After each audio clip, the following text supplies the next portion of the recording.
While the city of Tupelo taking proactive steps to help the homeless population. As WCBI's Allie Martin tells us, members of a special task force wanted to see for themselves what it's like to live in a shelter, so they did just that, spending a day as a resident at the Salvation Army.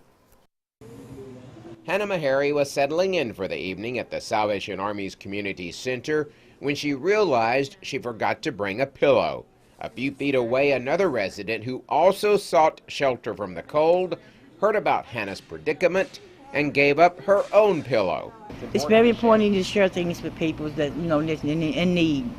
If you see a person that's in need, I always give a hand or helping hand to anybody that is in need. As chairperson of Tupelo's Homeless Task Force, Meharry wanted to get a glimpse of what it's like to live like many of the people she tries to help.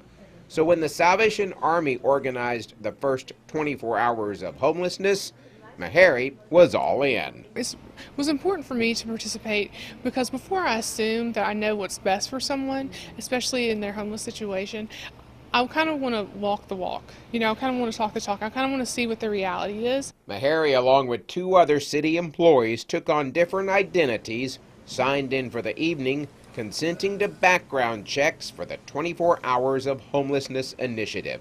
Lights were out at 10, and Meharry was up bright and early. Good morning! Alright, that is the most chipper good morning you're going to get from me. So I'm walking right now to get breakfast. So it's 20-ish degrees, about 7:15.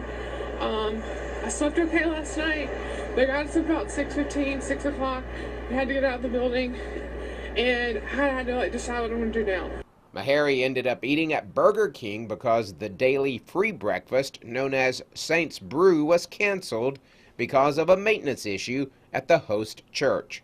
Back at the Salvation Army for lunch, Meharry said she had already learned an awful lot. Just like any other community, they're neighbors.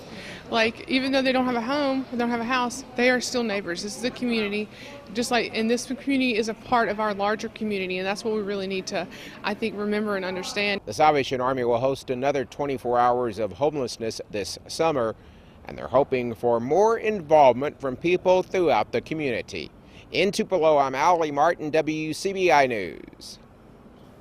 Now, next week, the Homeless Task Force will help with what's known as the point-in-time count. That's an annual census of the homeless population.